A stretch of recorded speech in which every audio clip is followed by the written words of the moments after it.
আসসালামু আলাইকুম। আপনারা মুসলিমদের বীরত্বগাথা অনেক শুনেছেন, বীরত্বগাথার ইতিহাস পড়েছেন। ইতিহাসে যেমন মুসলিমদের বীরত্বগাথা প্রচুর, ঠিক তেমনই বিশ্বাসঘাতকতার ইতিহাসও কম না।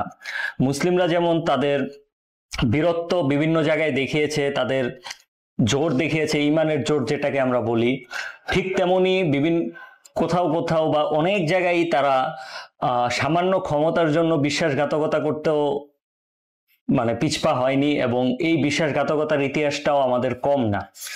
তো আমরা যদি এই ইতিহাসগুলো না জানি, তাহলে আসলে আমাদের কোন কোন জায়গায় ওভারকাম করতে হবে এই বিষয়গুলো আমরা বুঝবো না। তো এই কারণে আমি আজকে আপনাদেরকে একটা ছোট্ট ঘটনা বলবো, যেটা আমাদের এই উপমহাদেশেরই। তো ঘটনাটা ছিল 1852 সালে। তখন এই অঞ্চলে ইংরেজ শাসন পুরোপুরি চলছিল, কিন্তু তারপরেও দিল্লিতে নবাবী শাসন ব্যবস্থা কিছুটা ছিল। তো তখন দিল্লির নবাব ছিলেন নবাব বাহাদুর শাহ জাফর। একেবারেই শেষ পর্যায়ে ছিলেন তিনি, তার বয়স 78 হয়ে গেছিল এবং বৃদ্ধ, অসুস্থ মোটামুটি হয়ে গেছিলেন। নবাবের ছিল মোট 16 জন পুত্র এবং 31 জন কন্যা, যারা নবাবের 5 জন স্ত্রীর বিভিন্ন জনের গর্ভ থেকে ভূমিষ্ঠ হয়।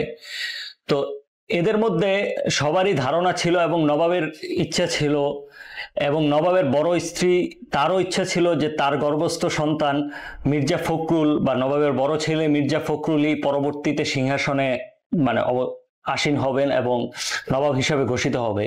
কিন্তু নবাবের ছোট স্ত্রী জিন্নাত মহল এই বিষয়টা মানতে পারেনি। জিন্নাত মহলের ইচ্ছা ছিল যে তার ছেলে জওয়ান বখ্ত পরবর্তী নবাব হবে।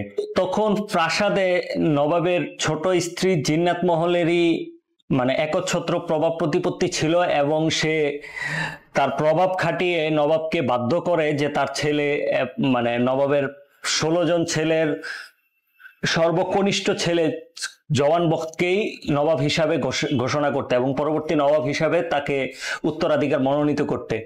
তো এইটা করার জন্য জিন্নাত মহল অনেক প্রভাব খাটায় এবং তড়িঘড়ি করে ছেলেকে মাত্র 11 বছর বয়সী নবাব হিসেবে ঘোষণা করার ব্যবস্থা করে এবং বিয়ে করার ব্যবস্থাও করে। কারণ বৃদ্ধ নবাব কখন তার মত পাল্টে ফেলে এই বিষয়ে তার একটা সন্দেহ ছিল, এবং সেই থেকেই সে ষড়যন্ত্র করে হোক আর প্রভাব খাটিয়ে তার ছেলেকে নবাব হিসাবে ঘোষণা করে। তো বিষয়টা নবাবের বড় ছেলে মির্জা ফখরুল মেনে নিতে পারেনি। তখন মির্জা ফখরুল যেটা করে সেটা হলো যে তার শ্বশুর মির্জা ইলাহি বক্সের সাথে হাত মিলিয়ে তারা ইংরেজদের সাথে একটা চুক্তি করে।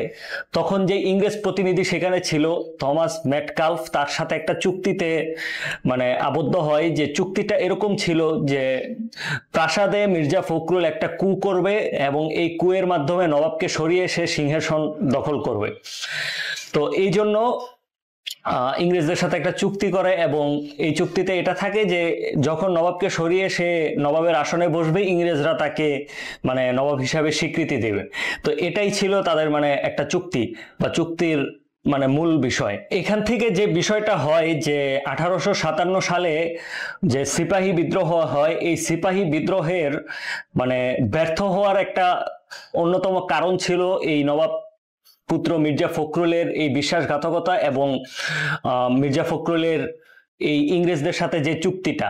তো এর কারণে যেভাবে সিপাহী বিদ্রোহটা ব্যর্থ হয় তা যদি আমরা ইতিহাস থেকে দেখি, তাহলে থমাস মেটকালফেরই লেখা দ্য আফটারম্যাথ অফ রিভোল্ট বইয়ে আমরা দেখতে পারবো যে দিল্লিতে যখন বিদ্রোহের সময় সিপাহীরা বাহাদুর শাহ জাফরের কাছে নেতৃত্বের আশায় আসে এবং যুদ্ধের সংগঠনের আশায় আসে, তখন মির্জা ফখরুল এবং রাজদরবারের সেনারা খাদ্য, অস্ত্র এবং কৌশলগত সহায়তা তাদের দেয়নি, বরং তাদের প্রতি অবিশ্বাস দেখায়। এবং মির্জা ফখরুল কখনো নিজে নেতৃত্ব দিতে চাইছিল এবং কখনো সেনাদের অপমান করে। এতে বিদ্রোহীদের মধ্যে যে ভাঙ্গন ও দিগ্ভ্রান্তি একটা বা বিভ্রান্তির সৃষ্টি হয়। তো এই সব কারণেই আলটিমেটলি দেখা যায় যে মির্জা ফখরুলের আরো কিছু অসহযোগিতা ছিল এবং নিজেকে পরবর্তী সম্রাট বা পরবর্তী নবাব হিসাবে দেখানোর জন্য সে যেই কাজগুলো করে, তো এর জন্য আসলে মানে আলটিমেটলি সিপাহী বিদ্রোহটা ব্যর্থ হয়। এই বিদ্রোহ ব্যর্থ হওয়ার পরে 20 সেপ্টেম্বর নবাবকে ইংরেজরা গ্রেফতার করে এবং 21 সেপ্টেম্বর তার পুত্র মির্জা ফখরুলকেও গ্রেফতার করে এবং ক্যাপ্টেন হবসন তার বাবার সামনেই ছেলে মির্জা ফখরুলকে গুলি করে হত্যা করে এবং নবাবের আরেক ছেলে যে যার মা তাকে নবাব হিসাবে অধিষ্ঠিত করার জন্য এত ষড়যন্ত্র করেছিল, সেই জওয়ান বক্তকেও ফাঁসিতে ঝুলিয়ে হত্যা করে। তো এর মাধ্যমে একটা জিনিস প্রমাণিত হয় যে বিশ্বাসঘাতকরা যতই বিশ্বাসঘাতকতা করুক, যাদের সাথেই চুক্তি করুক না কেন, দিন শেষে বিশ্বাসঘাতকদের আসলে কেউই বিশ্বাস করে না।